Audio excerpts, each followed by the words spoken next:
Stop! Don't push my grandma! But the shout came too late. Eleanor Brooks, 68, gentle as a Sunday morning hymn, the woman who baked cookies for every kid in the neighborhood, stumbled backward after a violent shove to her chest. Her cane went flying, her purse hit the dirt, and her body crashed onto the cold concrete with a sickening thud. A hush swept the park. The birds went quiet. Even the wind seemed to hold its breath. Standing over her was Harlan Price, the one man everybody warned their children to avoid. Tall, red-faced, and known for screaming at anyone who crossed him, he had a reputation for exploding at the smallest inconvenience. Today's inconvenience was that Eleanor's walker accidentally tapped his shin as she tried to pass him on the walkway. Just a tap, barely a touch, but to a man like Harlan, a man who mistook cruelty for strength, it was enough. "You old bag," he barked, his spit flying as he pointed down at her trembling form. "If you can't walk right, stay home. People like you shouldn't be out in public anyway." Eleanor's glasses sat crooked on her bruised cheek. Her hands shook as she tried to push herself up, but her grandson beat her to it. 8-year-old Jamie, a small boy with curls bouncing around his tear-stained face, sprinted toward her and dropped to his knees. "Grandma," he sobbed, wrapping his arms around her fragile shoulders. "Grandma, are you okay? You hit your head. Grandma, please get up!" His voice cracked under the weight of fear too heavy for a child to carry. Harlan didn't flinch. In fact, he smirked.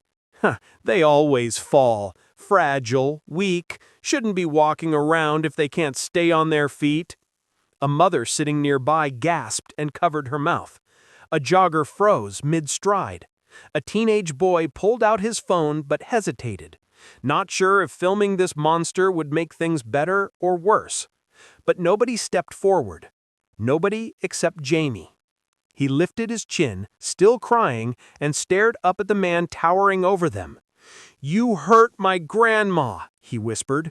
Harlan leaned down, face twisted into a cruel smile. "And I'll do it again if she doesn't watch where she's going." That did it. Jamie's scream exploded from the center of his small chest, a desperate, heartbroken, outraged sound that ripped the air in half. "He pushed my grandma!" His cry echoed across the park. Heads turned. People started walking toward the scene. But the one person who heard that scream from farther away, farther than anyone expected, was the one who would change everything. A mile away, on the outskirts of town, behind the old tire shop, sat a weathered building with a faded sign. Iron Saints Motorcycle Club. Brotherhood, loyalty, no fear. They weren't criminals. They weren't troublemakers. Not anymore. Most were veterans, former military, firefighters, or mechanics who'd seen enough violence in life and now spent their days helping people nobody else bothered to help. Kids bullied at school, single moms stuck on the side of the highway, old folks who needed a ride to the doctor. If the police took too long, the Saints didn't. And today, they were holding their annual charity wash for local seniors. That's when one biker's phone buzzed inside his leather vest. "Moose," one of the brothers called. "Your kid left you a message, says it's urgent." Moose, 6'4", beard like a mountain man, heart softer than butter, fished out his phone. The club quieted as they saw his expression shift. His face went pale, his huge hands tightened around the phone, and then he whispered, "It's my mom." Sarge stepped closer. "What happened?" Moose looked up, eyes burning. "Jamie called me. He said some man shoved my mother to the ground." The entire clubhouse froze. His mother. Grandma Eleanor. A woman every biker in that club adored. She knitted blankets for their newborns, cooked meals after funerals, sat at their hospital beds after crashes. She wasn't their mom by blood, but by love. She was everyone's. A deep silence fell. Then, "Mount up," Sarge said. No yelling, no panic, just a command. Low, powerful, final. Boots thundered across concrete, Helmets dropped into place. Engines roared awake like beasts pulled from sleep. This wasn't anger. This was purpose. A mission. A line that had been crossed and would never be crossed again. 40 men swung onto 40 motorcycles. The ground vibrated beneath them. The air thickened with power. And when Sarge raised 2 fingers into the air, the club fell into formation. "Where is she?" he asked. Moose slid his phone into his pocket. "Maple Ridge Park." Sarge nodded once. "Let's go get our girl." Back at the park. Eleanor tried once more to stand, but her knees buckled beneath her. Harlan barked a laugh. "Ha, pathetic. Should have stayed home with your knitting needles." A brave mother finally approached, voice trembling. "Sir, please stop. She's hurt." He whipped around and snarled, "Mind your own business. These freeloaders always want attention." Freeloaders. Eleanor, who worked 2 jobs until her back gave out. Eleanor, who raised 3 kids alone after her husband died young. Eleanor, who handed out muffins on Christmas to homeless veterans under the bridge. Freeloader? Jamie's tiny fists clenched. "Someone's coming," he whispered. "You think I'm scared?" Harlan snapped. But then the ground began to rumble, like thunder. The mothers looked around in confusion. The joggers paused. The birds scattered from the trees, and Harlan's smirk slowly disappeared as 40 black motorcycles emerged at the end of the walking trail, riding 2 by 2, engines growling like an oncoming storm. Children pointed. Teens filmed. Parents grabbed their kids' hands. But nobody ran. There was no danger in their formation, no chaos, just intention. A force moving with the precision of a military unit on a rescue mission. Jamie's face lit up. "That's my daddy," he whispered. The bikers rolled closer. 40 sets of headlights. 40 engines roaring. 40 hearts fueled by loyalty and love. And right in the front row, Moose. His jaw tight. His eyes locked on his mother lying on the ground. Harlan staggered backward. What is this?" Jamie wiped his tears with the back of his hand. His voice was small but steady now. "This is my family." The man who had opened the door, Carl Benson, was still frozen in the doorway, trying to process what he'd just seen. A trembling kid, a crying grandmother, and now 40 engines growling like a storm warning. But little Noah didn't care about his confusion. He wasn't scared of the man, not anymore. He had backup. And when a child finally feels protected, the truth starts pouring out like a dam breaking. "He pushed her," Noah shouted again, voice cracking. He pointed at Carl with a tiny shaking finger. "He pushed my grandma down the stairs. She was holding the cake I made. She fell on the floor and she cried and he laughed." The words burst out jagged and broken, the way trauma slips between breaths.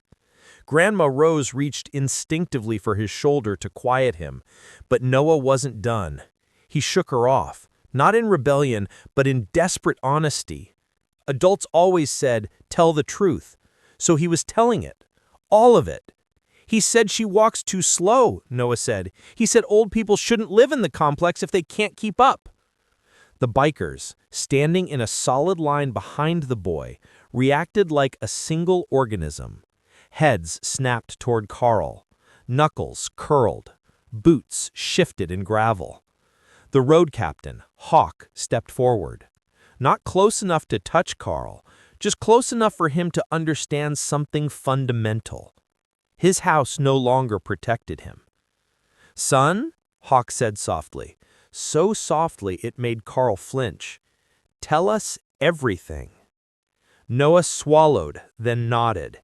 His words came quieter now, but steadier, stronger. "It was yesterday. Grandma was coming up the stairs with a cake. I baked it because she wasn't feeling good. She walks slow because her hip hurts." Carl rolled his eyes, but Hawk held up a single finger, a silent command. "Shut up. Listen." Noah continued. "She said good morning to him, like she always does. She always tries to be nice." His voice wavered, and he just pushed her with his hand. The small boy demonstrated with his palm, showing the motion, jerky, sharp. She fell on her side. The cake smashed. She hit her arm and hip on the floor. Grandma Rose's eyes watered, not from pain, but from hearing her grandson relive it. "He didn't even help," Noah cried again. "He stepped over her and said she shouldn't block the stairs. He said she was useless." There it was, the moment the air changed. The bikers stiffened as one body, spines straight, shoulders squared, faces hardened like carved steel. Bikers may have reputations, rough, loud, intimidating, but one thing they don't tolerate: elder abuse, especially when it involves humiliating a woman who clearly raised half the neighborhood with kindness. Hawk inhaled slowly, nostrils flaring. When he spoke, his voice dropped low and dangerous. "Rose, is that true?" Grandma Rose avoided eye contact. Her cheeks flushed with shame, not fear. "Please," she whispered, touching Hawk's arm gently. "But let's not make trouble. He's just inconsiderate. I don't want Noah around violence." But Hawk bent down so he was face to face with her, gentle, steady, warm. "Ma'am," he said, "we're not here for violence. We're here for accountability." Behind him, the bikers nodded, every single one of them. Noah tugged on Hawk's vest. His small voice cracked again. "He made her cry." Hawk's face darkened. Carl finally found his voice. It shook, not with fear yet, but with adrenaline. "This is ridiculous," he barked. "The kid is exaggerating. She tripped, that's all. People fall at her age. She's clumsy." The bikers didn't move. They didn't even blink. They just stared at him like predators waiting for a rabbit to finish talking. "Clumsy?" The word came from Brick, a 6'4" mountain shaped like a human. His voice rumbled like thunder rolling in. "Old people don't need to be fast. They need respect." Another biker, May, one of the few women in the group, folded her arms. "You stepped over her? Who raised you, feral cats?" Carl's face reddened instantly. "I don't have to defend myself to a bunch of leather thugs." The wrong sentence, the worst sentence, because instantly 40 bodies tensed. Not to attack, Hawk made sure they didn't move an inch, but the tension alone could have cracked pavement. Hawk leaned in just enough for Carl to feel his breath. "Thugs?" His voice dropped even lower. "We volunteer at the food bank. We escort domestic violence victims to court. We deliver toys to sick kids every Christmas." He paused. "And this little boy came to us shaking like a leaf because someone hurt the woman who raised him."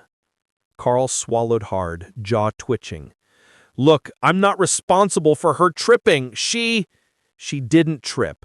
Noah stepped forward again, fists balled. He wasn't crying now. He wasn't trembling. He was standing tall. "You pushed her. I saw you." Silence. Birds stopped chirping. Wind stopped rustling through trees. And Carl realized something important. Nobody in that yard believed him. Not the child, not the grandmother, not the bikers, not even the truth he was trying to rewrite. Hawk looked at Noah again. "Why did you come to us, son?" he asked. "Why not the police?" Noah hesitated. Then he whispered the part that stabbed every biker right in the chest. Because last time they didn't help Grandma. They told her it was probably an accident and to be more careful on stairs. His voice quivered painfully. "And I knew if I told you guys, you'd listen." There it was. The heartbeat of the whole situation. The reason 40 bikers now stood on a random man's lawn. People go where they feel heard. People seek protection where they've seen it work. The world may see bikers as outlaws, but little kids, they see guardians. Hawk placed a hand gently on Noah's shoulder. You did the right thing coming to us, son. Carl stepped back into his doorway, fear leaking into his expression. Get off my property, he ordered, or I'm calling the cops. Hawk smirked. A slow, dangerous, knowing smirk. We already did. Carl blinked. What? Brick stepped forward and tapped the walkie clipped to his vest. We called them before we walked up the driveway. They'll be here any minute. Carl paled.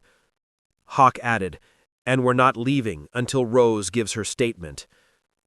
Grandma Rose looked stunned, nervous, torn, overwhelmed, but Noah squeezed her hand. Please, Grandma, he whispered. Tell them. Hawk nodded reassuringly. No more fear. No more falling in silence. Grandma Rose inhaled shakily.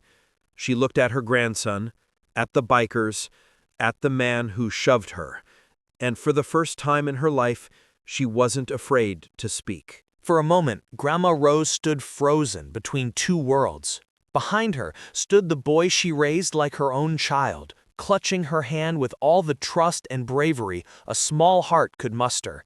Around her stood 40 bikers who'd looked like outlaws but behaved like guardian angels. And in front of her stood the man who shoved her, humiliated her, and tried to rewrite the truth as if she were too old, too fragile, too invisible to matter. All the years of swallowing mistreatment, all the years of dismissing her own pain, all the years of protecting others while nobody protected her. It all came to a point. Hawk didn't rush her. He didn't pressure her. He just spoke softly, as if handing her a key she forgot she owned. Rose, he said, tell us what happened. Not for us, not for him, for you. She looked down at Noah's tiny fingers wrapped around hers, so trusting, so scared for her, so proud of her. The grandmother in her, gentle, patient, long-suffering, took a breath. And the woman in her, strong, sharp, tired of being stepped on, finally found her voice. He pushed me. The words were quiet, but they cracked through the air like thunder. Carl snapped upright. Rose, come on, don't say that. You know it wasn't like... Brick took a single step forward. Carl shut up instantly. Grandma Rose's chin trembled, but she didn't back down. He pushed me, she repeated, with his hand, right here. She touched her shoulder. I was holding the cake Noah made. I was trying to get up the stairs. He came up behind me, impatient, muttering under his breath. When I didn't move fast enough, he said... Her lips pressed together. Hawk leaned in gently. What did he say? Tears filled her eyes. Not because she was weak, but because her strength had been ignored for too long. He said, I'm dead weight. Said old people like me take up space better used by people with jobs. The bikers erupted in a low chorus of disgust. Soft curses, fists tightening, jaws clenching. May wiped a tear and shook her head in fury. Carl raised both hands, defensive, panicked. Okay, I might have said something rude, but I didn't push her. That's a serious accusation. She must have lost her balance, that's all. But Rose's voice grew steadier, sharper. No, I didn't lose my balance, she said. You shoved me because you inconvenienced me. Carl's face tightened. You're old. You fall. That's what old people do. Don't blame me for gravity. The yard went silent. Just silent. Because that sentence didn't just cross the line, it set the line on fire. Hawk froze. May let out a slow, disbelieving breath. Brick cracked his knuckles with the sound of a wooden beam splintering. And Noah looked at Carl with something far stronger than fear. Disgust. You're the one who made her fall, the child said, voice small but unwavering. "You hurt my grandma," and then laughed. Carl pointed at him. "You're lying." Hawk's voice cut through the air like a blade. "He's a child. Kids don't lie about this stuff. Not this clearly, not this consistently." "And Rose?" Hawk gestured to her gently. "She's never lied a day in her life." Grandma Rose nodded, tears slipping down her cheek. "I didn't fall," she said again. "You shoved me. You hurt me. And you scared me." The last part broke her voice, not because she feared Carl now, but because she had feared him the moment he stepped over her and left her on the ground like trash.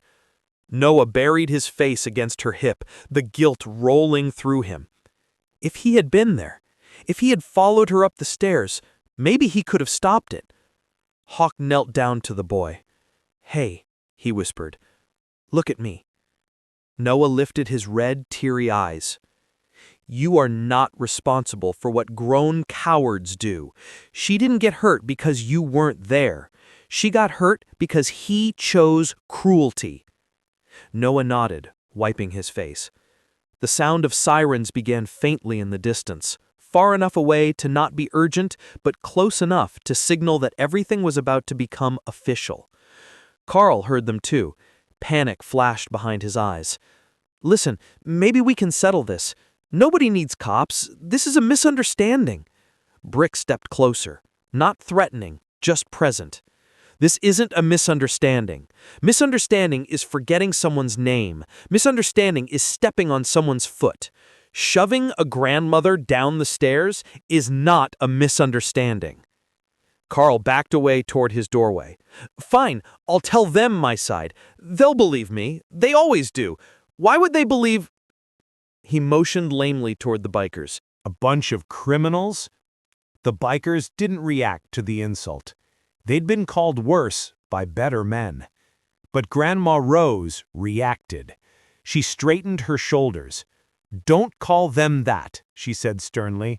"They helped me when nobody else would. They listened when nobody listened before. They showed up when you hurt me." Carl scoffed. "They're a biker gang." Hawk corrected him, voice steady.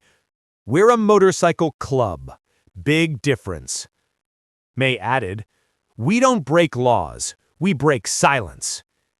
But it was Noah who said the line that hit Carl like a punch.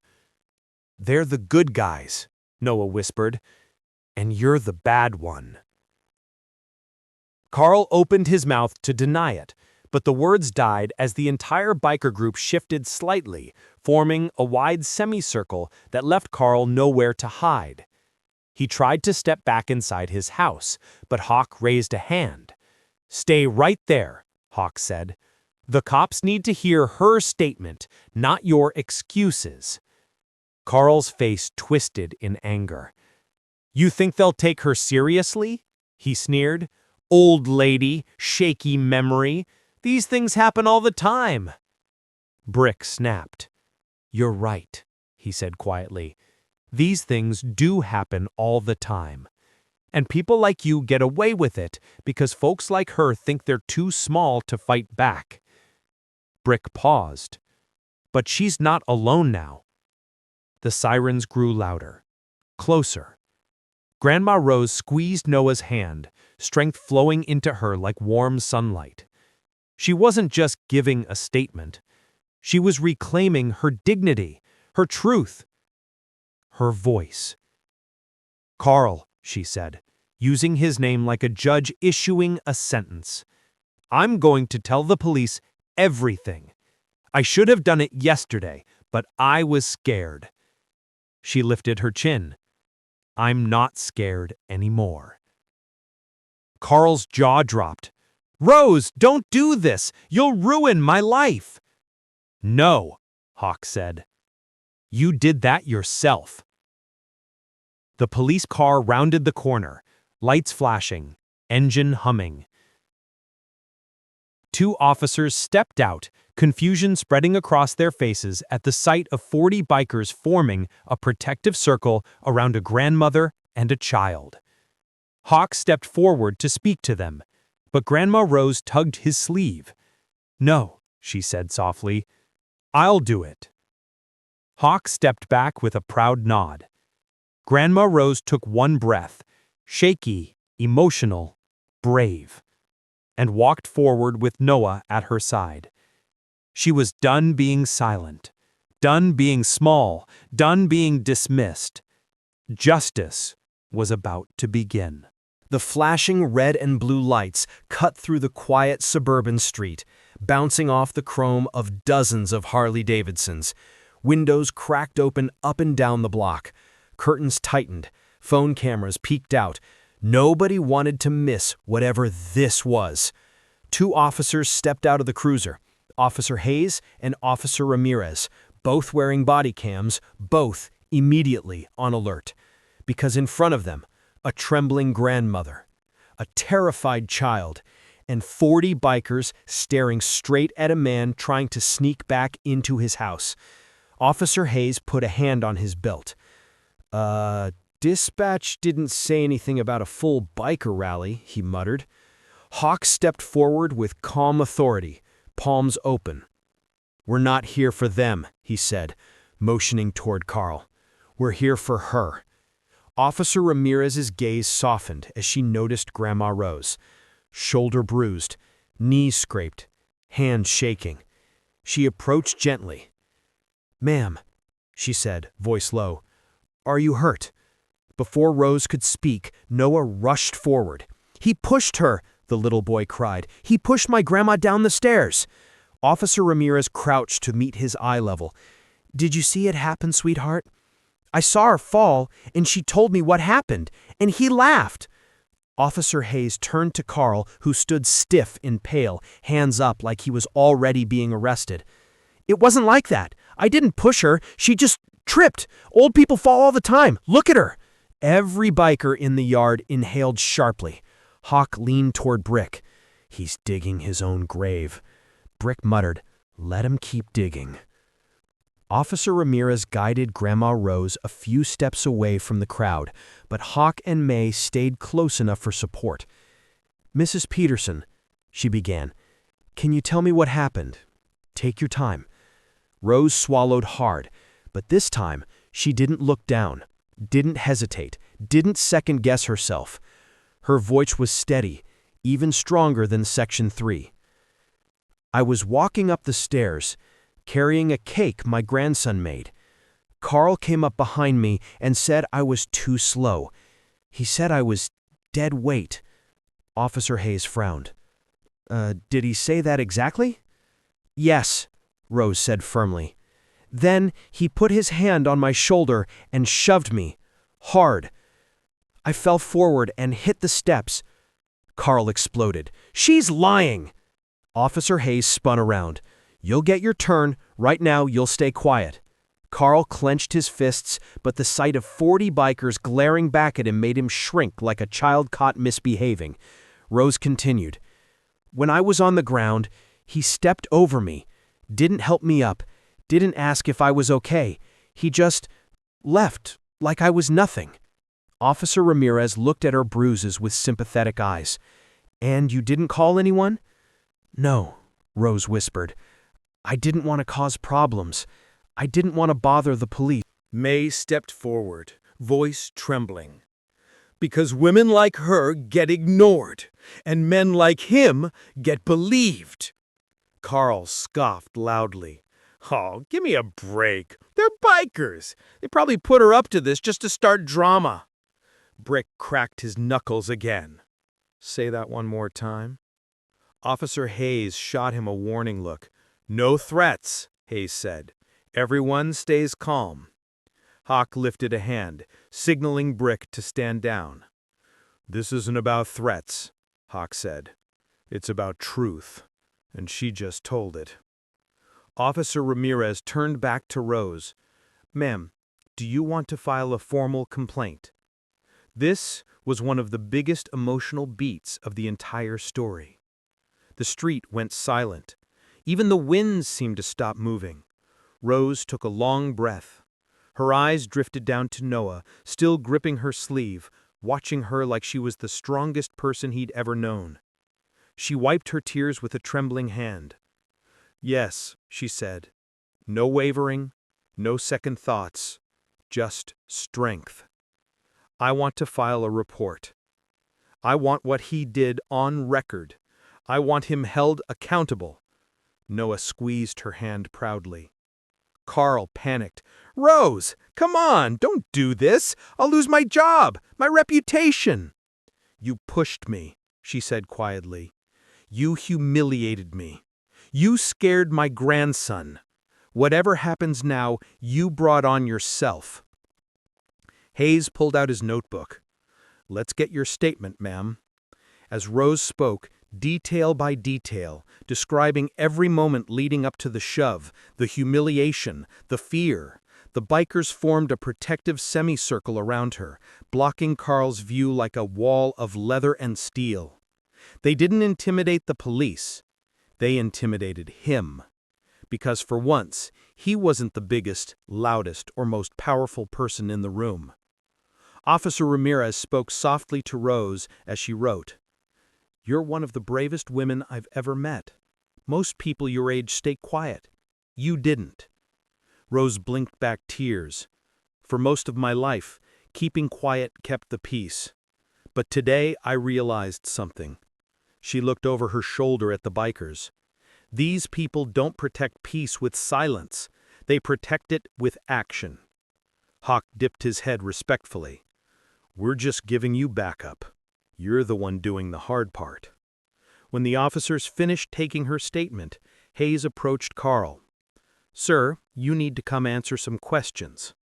Carl exploded again. "For what? She's old. She's confused. Why would you take the word of some gang over me?" Officer Ramirez didn't even blink. "Because her injuries are consistent with her story, and because she delivered her statement clearly, and because the child corroborated key parts." Carl stepped backward toward his door, but two huge bikers unintentionally blocked his path. He froze. "Carl Michaels," Officer Hayes said calmly, "you are not under arrest, but you are being detained for questioning." Carl shouted, "This is ridiculous!" But Hayes simply took him by the arm and guided him toward the cruiser. Noah watched with wide eyes. "Grandma?" he whispered. "Yes, sweetheart. Is he going to jail?" Rose knelt down, wincing slightly but pushing through the pain. "I don't know yet," she said. "But what I do know is people can't hurt others and expect no one to stand up." Noah nodded thoughtfully, then hugged her with all his strength. The officers placed Carl in the back of the cruiser. He glared at the bikers through the window. "You'll regret this," he shouted. Brick laughed. "No," he said, "you're just finally facing consequences." Officer Ramirez approached Rose one last time. "We'll file everything today," she assured her. "You did the right thing." When the police car drove off with Carl inside, Grandma Rose didn't feel vindicated. Not yet. She felt tired, shaken, overwhelmed, but safe, for the first time since the shove. As the cruiser disappeared around the corner, Hawk stepped closer. "This isn't over," he said gently, "and we don't leave until you're okay." Rose exhaled. "Thank you," she whispered. "All of you." May wrapped her arm around Rose's shoulders. Brick set Noah on his shoulders, making the little boy burst into giggles for the first time all day. Hawk surveyed his crew. "We stay with her," he ordered. "Whatever comes next, she won't face it alone." Because justice wasn't just what happened in a police report. It was what happened after. The police cruiser had barely disappeared around the corner when the neighborhood began to breathe again. Curtains opened wider, phones lowered, doors cracked open as whispers fluttered through the air like startled birds. But the bikers didn't move. They stood silent and still on Grandma Rose's lawn like living statues, engines cooling, leather jackets dusted with sunlight, their presence a warning carved into the quiet. Don't touch her again. Don't even think it. Noah sat on Brick's shoulders, eating a popsicle May had found in Rose's freezer. A tiny but necessary piece of normal after the storm. Grandma Rose stood on the porch, wrapped in Hawk's leather jacket, her trembling hidden beneath its weight. She had insisted she didn't need it, but the wind had picked up, and Hawk wasn't taking no for an answer. "You're cold," he'd said. "No, just angry," she whispered. "Same thing," he replied. Neighbors started gathering in small clusters, murmuring. "Did you see her bruises? Carl? Really? I knew he had a temper, but is she okay? Why are bikers here? What did he do?" Some looked concerned. Some looked curious. A few looked annoyed, because people like Carl always had defenders. Always. One of those defenders arrived as soon as she spotted the crowd. Pamela Shore, Carl's sister-in-law, and the neighborhood's self-appointed morality police stormed out of her two-story White House like a tornado in pearl earrings. "What is happening?" Pamela shrieked. "Why are all these motorcycles in our cul-de-sac? You're scaring the children!" Noah licked his popsicle loudly. "I'm a child, and I'm not scared." May smothered a laugh. Pamela pointed a shaking finger at him. "You hush, young man!" Brick put a hand on Noah's shoulder and glared. "He talks whenever he wants." Pamela snapped back at Rose. "Did you call these thugs here? Are you trying to ruin Carl's life over one little misunderstanding?" The yard went dead quiet. May looked like she was ready to pounce, but Hawk lifted a hand and stepped forward. "Ma'am," he said calmly, "no one here is ruining his life. Carl did that himself." Pamela scoffed dramatically. "Oh, please, Carl trips over his own feet all the time. Now she's dragging the whole neighborhood into her fantasies." Rose's face went pale. Not with fear this time, with disappointment. She had lived in that neighborhood for 37 years, delivered casseroles when her sister was sick, helped organize block parties, babysat kids, planted flowers in the shared garden. She had been kind, always kind, and Pamela dismissed her in seconds. May's voice cracked as she said, "You're blaming her? She's injured!" Pamela crossed her arms smugly. "Carl would never hurt an old woman. He volunteers at the golf club." Brick whispered, "That's not volunteering. That's drinking." Hawk ignored Pamela's growing theatrics and turned back to Rose. "Do you want to go inside?" he asked. "No," Rose said firmly. "I'm done hiding." Pamela let out a sharp laugh. "Oh, please, you tripped, that's all. Carl said he tried to help." Every biker stiffened. Rose lifted her chin. "He didn't help," she said quietly. "He pushed me." Pamela rolled her eyes so hard she nearly fell backwards. "Oh, please, you told the police that because you're old and confused." Noah's popsicle froze halfway to his mouth. Grandma Rose gasped softly. Then her expression changed entirely, from wounded to fierce. "I may be old, but I am not confused." Pamela stomped her foot. "Carl would never—" Hawk cut in sharply. "Pamela, that's enough." She stepped back, startled by the sudden steel in his tone. Hawk didn't raise his voice. He didn't threaten. He didn't loom. But the authority in him was unmistakable, the kind of authority you don't question. Mrs. Peterson has already given a legal statement. The police believed her. We believe her. And whether you do or don't, doesn't matter. Pamela sputtered. "You all need to leave before the HOA hears about this." Brick laughed out loud. "We are the HOA today." Pamela spun around and stormed back into her house, slamming the door so hard it shook her decorative wreath loose. The bikers burst into quiet chuckles. Hawk turned back to Rose. "Let's sit for a moment," he said. "No," Rose repeated. "I need to say something." She stepped forward, and the bikers instinctively separated to give her space. Rose stood on the small patch of grass by the sidewalk, bruised, exhausted, hurting, but unshaken. Neighbors watched. Phones angled toward her. Everyone waited. Rose exhaled slowly. I have lived here nearly 4 decades. I have never asked for help, not once, until today. Her voice trembled but did not break. And when I did, this boy, she touched Noah's shoulder, ran 3 blocks barefoot because he knew someone would listen. May wiped her tears. Brick lowered his head. Hawk crossed his arms, jaw tight. Rose continued. You may think these men are thugs. You may think they don't belong in our cul-de-sac, but they showed up for me, before any of you, before the police, before my neighbors, before the man who hurt me. She looked toward Pamela's house. They showed up when it mattered. A hush fell over the crowd, a different kind this time. Respectful, heavy, odd. Rose took Noah's hand. And Carl, she said, voice firm, Carl made his choices, and today so did I. A news van turned the corner. The bikers exchanged looks. Hawk sighed. Great, he muttered. Reporters. A young journalist hopped out and hurried toward Rose. Mrs. Peterson, we got a call about an assault, and she froze when she saw the ring of motorcycles.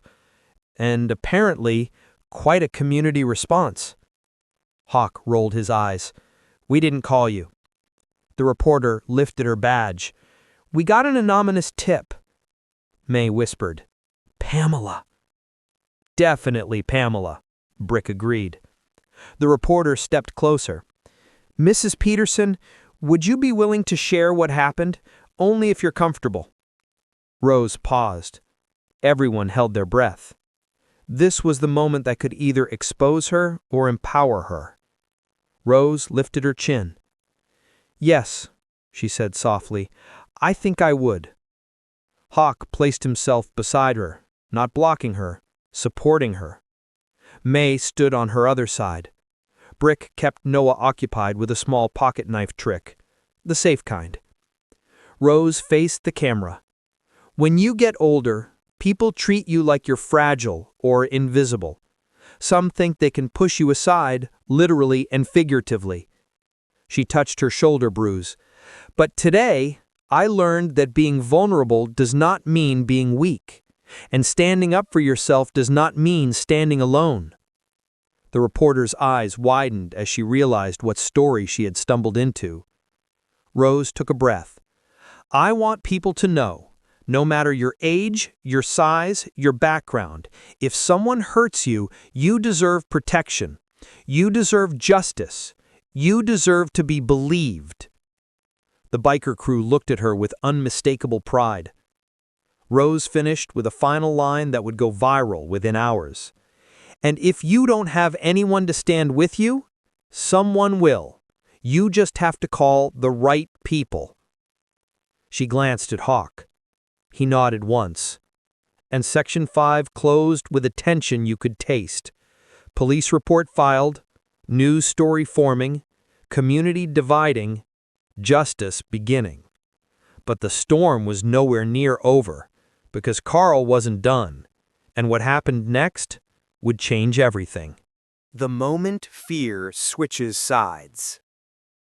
The man's name was Todd Mercer, though the people in town usually just called him that loudmouth on the corner. Tonight, for the first time in his life, Todd was quiet. Dead quiet. Because 40 idling motorcycles growling outside your porch like an angry steel thunderstorm has a way of shutting a man up. Inside his dimly lit living room, Todd staggered backward, knocking over a lamp as he scrambled for his phone. The screen shook in his trembling hand while he punched in 911. His voice cracked when the dispatcher answered. Hello? I need the police, now! There's a gang outside my house. But even as he said it, he could see those bikers through the window. Calm, steady, not moving a single inch closer. They weren't smashing anything. They weren't yelling. They weren't even revving their engines. They were simply waiting. And that terrified him more than anything. Outside, the street was a different world. Tires crunched on gravel as more bikes settled into place, forming a perfect semicircle around Todd's porch. Their headlights poured white fire across the yard, cutting his house in half. Light on one side, darkness swallowing everything behind him. But the bikers themselves, they were still, focused, unblinking. And right at the front of them stood Bear. Not shouting, not threatening, just standing there, broad shoulders squared, leather vest hanging open, tattoos illuminated by the beams behind him, like a judge who delivered this sentence 100 times before. Marcus, the little boy, stood beside him with both hands wrapped in Bear's. That tiny kid's shoulders were shaking, but he wasn't hiding anymore.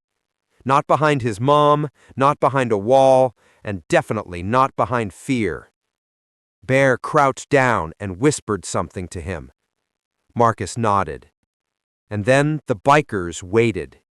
Because this moment, this entire stand, was not about violence. It was about truth catching up. Todd was breaking apart inside. He dropped the phone, pacing back and forth, breathing like someone trapped in a burning room.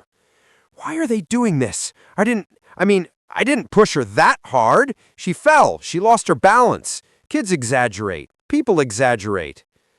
But the words tasted like cement. Even he didn't believe them.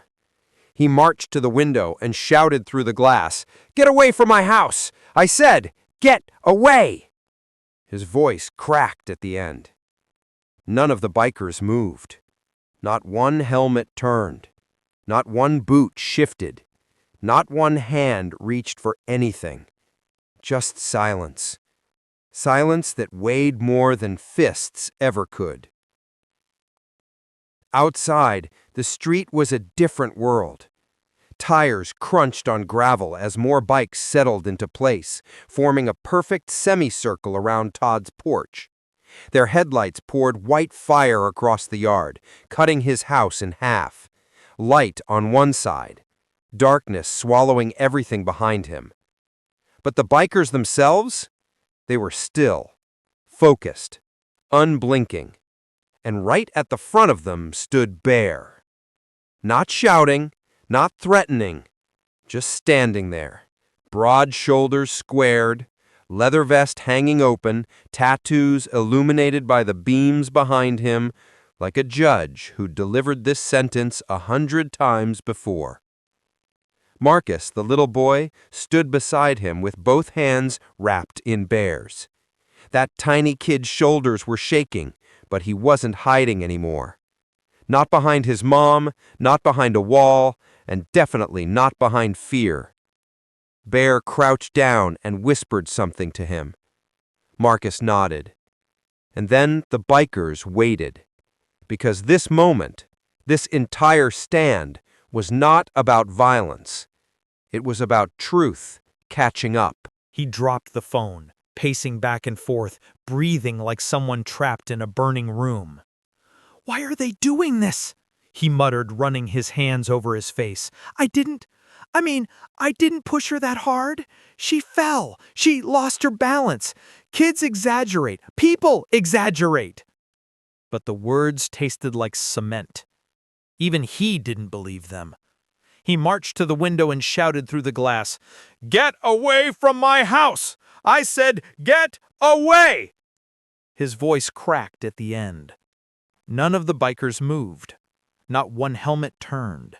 Not one boot shifted. Not one hand reached for anything. Just silence. Silence that weighed more than fists ever could. The neighbors began to gather. Porch lights flicked on up and down the street.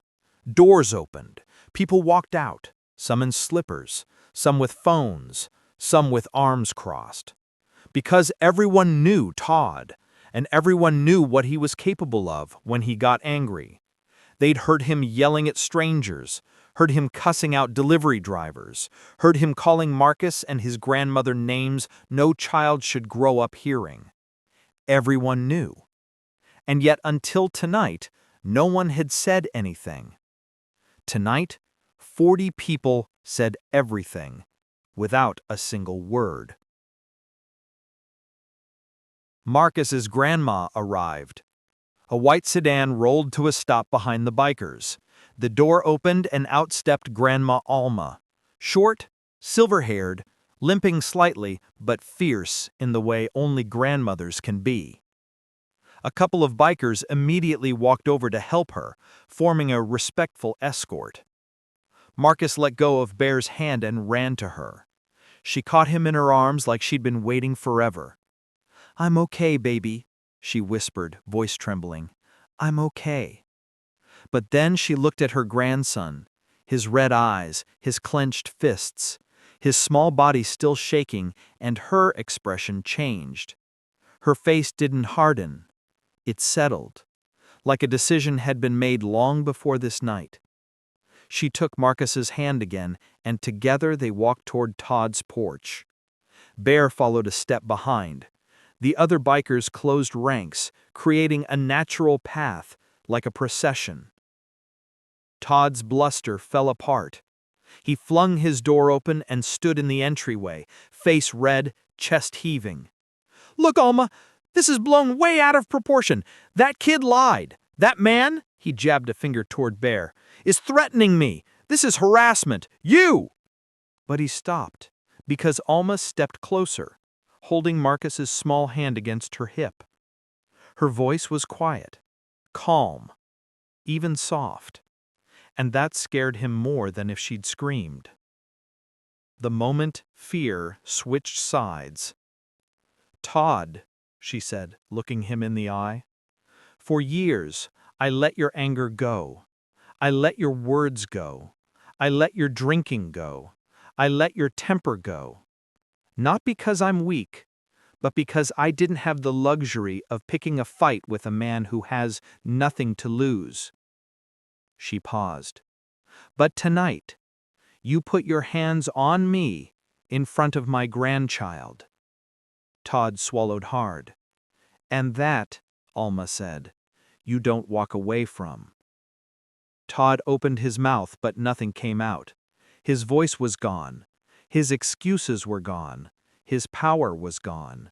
Behind Alma, the biker stood like a wall of consequence. And in front of her, a little boy watched, eyes wide, learning in real time what justice looks like. The police arrived too late. Blue and red lights splashed across the scene as two patrol cars screeched to a stop. Officers jumped out, hands on belts, radios buzzing, faces confused as they took in the sight. 40 bikers, a terrified man, a grandmother standing steady, a child holding her hand. "Ma'am, is everything okay here?" the first officer asked. Alma nodded slowly, but her eyes stayed on Todd. "He hit me, and he scared my grandson. I want to press charges." Todd's legs nearly gave out. The officers turned to him. "Sir, we need you to step outside." "No, wait, listen, I didn't—" But this time, there was no charm, no twisting of stories, no yelling, no towering over someone smaller. Just the consequences. As the officers approached, Todd took one last look at Marcus, at Alma, at the 40 bikers holding their ground, and something inside him realized that he was not the biggest thing on this street anymore. Not even close. When truth finally gets loud enough, even the bullies have to listen. The moment Todd stepped onto his porch, flanked by 2 officers, every light on the street felt like a spotlight on him. For decades, he had been the storm in this neighborhood, shouting at kids, slamming doors, threatening anyone who crossed his path. Tonight, the storm was over, and he knew it. His chest rose and fell in fast, shallow bursts. His eyes darted back and forth, toward the officers, toward the crowd, toward the bikers, standing stone still like a tribunal of steel and leather. His bravado had drained away the second Alma said the words, "I want to press charges." Those 6 words hit him harder than any fist could. The officer nearest him, Officer Reyes, a tall woman with her hair braided into a tight bun, kept her hand lightly on his arm. Not roughly, not gently, just firmly enough that he knew she was in control here. "Sir, we need you to turn around," she said. Todd's voice wobbled. Can't we talk about this inside? I didn't mean she tripped. She exaggerates. The kid's making this worse." But Reyes didn't budge. "Turn around, please." There was no room left for argument. No space for shouting. No oxygen for the lies he usually breathed like air. He swallowed hard, lowered his head, and slowly turned. The metallic click of handcuffs snapping shut echoed across the street. A few neighbors gasped. Marcus squeezed Grandma Alma's hand tighter, and behind them the bikers exhaled as one. Not triumph, not celebration, just closure. Because this was never about revenge. It was about showing a little boy that the world doesn't always let bullies win. Phones were out, not to escalate the moment, but to document it. People who had lived on this street for 20, 30 years stood frozen, unsure how to feel. Some were shocked, some relieved, some quietly ashamed. Because deep down, they all knew this was a long time coming. Todd had been a problem for years. Loud, aggressive, bitter, always blaming the world for every shadow in his life. But no one had ever stood up to him. Not really. Tonight, that changed. Tonight, a grandmother and her grandson, backed by a wall of rumbling engines, did what an entire neighborhood never had the courage to do. And everyone felt that shift. Everyone. Officer Reyes stepped away from Todd as her partner led him toward the patrol car. Then she turned toward the bikers. Her posture changed immediately. Not afraid, not defensive, just respectful. "Are you Bear?" she asked. Bear nodded once. Reyes exhaled, rubbing the back of her neck. "Yeah, I figured." She glanced at the row of custom bikes gleaming under the street lamps. "You guys didn't touch him." Bear shook his head. "We didn't come here to hurt him. We came here to make sure a grandma and a kid didn't get hurt anymore." Reyes nodded slowly.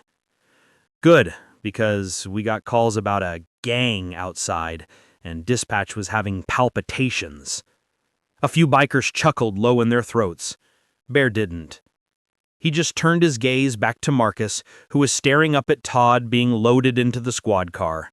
His small fingers dug into Alma's palm, but he wasn't hiding behind her anymore.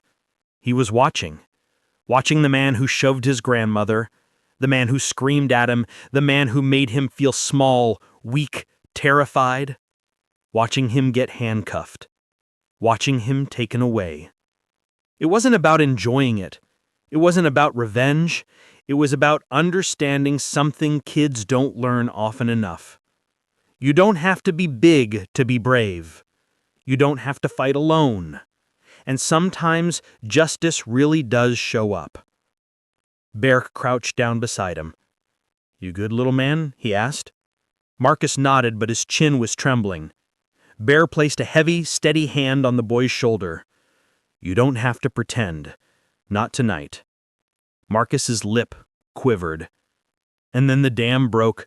He threw himself into Bear's chest, crying so hard his small body shook. Bear wrapped both arms around him, gently, carefully, like Marcus was made of something sacred. Because he was. Behind them, 40 bikers bowed their heads silently. Not out of pity, out of respect. Real respect. The kind earned in a moment like this. As the officers guided him into the back of the squad car, Todd suddenly jerked forward and twisted toward the window. "I didn't touch her that hard," he shouted at Alma and Marcus. "This is ridiculous! All of you are ridiculous! This is harassment! They came here to intimidate me! You're all crazy!" His voice cracked on the last word. Then he slammed his shoulder against the seat and rattled the door and sent a jolt through the car. The officer beside him sighed. "That's enough, Todd," he said firmly, pushing him back inside and closing the door. But the outburst didn't shake anyone outside. If anything, it proved everything. Alma simply shook her head. Bear didn't even flinch. Marcus stared for a long moment, then wiped his eyes and looked away. The truth was visible now, for everyone. She approached the officers, leaning lightly on her cane, but standing tall. "I'll give my full statement," she said calmly. "Tonight." Reyes nodded. "We'll make sure you have everything you need." "And," Anglin added, glancing at the patrol car, "I want the charges to include endangering a minor." Reyes's eyebrows lifted. She didn't disagree. "We'll see to it." Marcus looked up at his grandmother, awe replacing fear. She squeezed his hand again. "This is what strength looks like," she told him softly. "Not fists, not yelling, not darkness." She pointed to the patrol car. That's weakness, pretending it's power." As the engine started and the lights flashed back on, Todd's face pressed against the window. His expression twisted between fury and fear. The bikers didn't move. They didn't shout. They didn't cheer. They didn't taunt him. They simply watched. Silent. Steady. Unmoving. The car rolled down the street, turning toward the main road, then disappeared around the corner. Todd was gone. But something else lingered behind him. A quiet no one had felt on this street in years. Relief. Bear stood and placed a hand over Marcus's small back, guiding him gently toward Alma. "You both need rest," he said. "We'll stick around for a bit. Make sure everything stays peaceful tonight." Alma blinked. "You don't need to do all that." Bear shook his head. "No, ma'am. We ain't leaving this street until we know nobody else will try you." Marcus looked up. "You mean you're staying for us?" Bear smiled. "For you, kiddo? Yeah, for you." And for the first time all night, Marcus smiled back. A small smile. A tired smile. But a real one. When the fear lifts, the healing finally begins. For the first time in what felt like hours, even though it had only been minutes, the street began to breathe again. The distant echo of the police cruiser faded into the night, swallowed by the hum of quiet houses and the soft chirping of crickets, returning after being frightened into silence. But the people on the street, they didn't move. Not yet. Some stood with arms folded, staring at the pavement, processing. Others whispered to their partners or into their phones, still trying to make sense of what they'd just witnessed. A couple of older neighbors shook their heads, not in judgment, but in a kind of heavy, overdue understanding. Tonight, the truth finally caught up, and the neighborhood would never be the same. The bikers stayed exactly where they were, forming a human wall of calm strength around Alma and Marcus. No engines revving, no bravado, just presence. Just protection. Grandma Alma exhaled slowly, like she'd been holding her breath since the moment Todd pushed her, maybe even longer. Marcus looked up at her, eyes tired but bright. "Is it over, Grandma?" he asked. Her answer was soft, steady, certain. "Yes, baby, it's over now." But the way she pulled him closer said something else. It's over, and something new is beginning. At first, just a few neighbors came forward. Then more. Then more. People who had lived next door to Todd for decades. passing him in driveways, hearing him yell through walls, seeing him glare at kids walking home from school, finally felt safe enough to speak. A woman from across the street stepped forward, wringing her hands. "Mrs. Alma, I'm so sorry. We've all seen how he treats people. We just never thought we could say anything." Another man shook his head. "I should have helped earlier. Should have stepped in. Didn't know how." A couple stood together, arms linked, eyes trained on Marcus. "We heard him screaming," the wife said softly. "We were scared he'd go after someone again. We're glad you're okay, sweetheart." Marcus didn't know what to say. He just nodded, leaning into Grandma's side. Bear watched the neighbors carefully, making sure none of them overwhelmed the pair, but he could see it. This wasn't pity. It was community waking up. It was courage growing roots. And Bear let it happen. Once the neighbors formed a protective circle of their own, Bear whistled low to his crew. A signal. Not to leave, but to loosen the wall. One by one, motorcycles that had sat silent for nearly an hour flicked their headlights on, illuminating the street with white beams that cut through the dark. Engines rumbled to life, not loud, not threatening, but like a promise. We're still here. We're not gone yet. One biker, a woman with long braids and a jacket covered in patches, approached Alma gently. "You ever need anything?" she said. "You call us. Doesn't matter the hour." Alma touched her arm. "I don't know how to thank you." "You already did," the woman replied. "By standing up today." Another biker crouched next to Marcus. "You're tough, kid," he said with a grin. "Way tougher than most grown men we know." Marcus managed a small laugh. It was the first genuine one since that afternoon. When the neighbor stepped back and gave her a moment, Bear approached her with that grounding, steady walk of his. He may have looked like a giant in leather, but right now he carried himself like someone who understood grief and fear and relief better than most. "You holding up, ma'am?" he asked. Alma nodded, but her eyes shimmered. "I'm more tired than I thought," she admitted. All these years of him yelling, tonight it just felt like it broke. Bear's voice softened. "Sometimes the most dangerous storms are the ones you survive quietly." She looked up at him, recognizing the buried experience in those words. "You've lived through a few storms yourself, I'm guessing." Bear offered a half smile. Enough to know what it means when someone finally says no more. Alma reached for his hand. "Thank you," she said again. "For coming, for believing Marcus, for protecting us." Bear shook his head. "He protected you. He ran for help. He did everything right. We just showed up." Alma turned to her grandson, who was now standing bravely between two bikers, listening as they told him he was the bravest little scout they'd ever seen. Bear added quietly, "That's a good kid you've got, Mrs. Alma. Smart, strong, and good-hearted. You raised him right." Tears slipped down her cheeks. This time, not from fear, but from pride. There was a man standing near the edge of the sidewalk. Older, gray hair, a faded flannel shirt.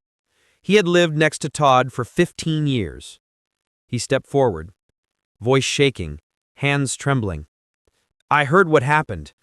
I saw him push you through the window. I should have come outside sooner. I'm sorry." Alma nodded, softly. "It's all right." "No," he said, clearing his throat. "No, it's not." He turned to the officers who were still on scene gathering statements. "I'll give a witness report. Everything I saw, everything he did before tonight too. Someone needs to say it." The officers looked surprised, but grateful. Bear gave the man a respectful nod. And in that moment, entire years of fear cracked open in the neighborhood. Sometimes justice requires one voice.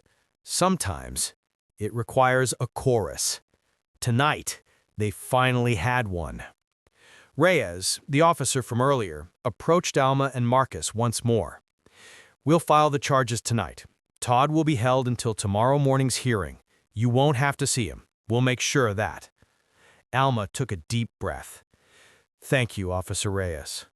Reyes crouched down to Marcus's level. "You were brave, kid. Really brave. You did everything right." Marcus didn't answer with words. He just hugged her. Reyes blinked in surprise, then hugged him back. "I'll make sure he doesn't come near you again," she promised into his hair. Finally, after statements were taken, neighbors reassured, and calm restored, Bear clapped his hands together once. The sound cut through the night. "We'll head out now," he told his crew. "But leave your phones on. They call, we ride."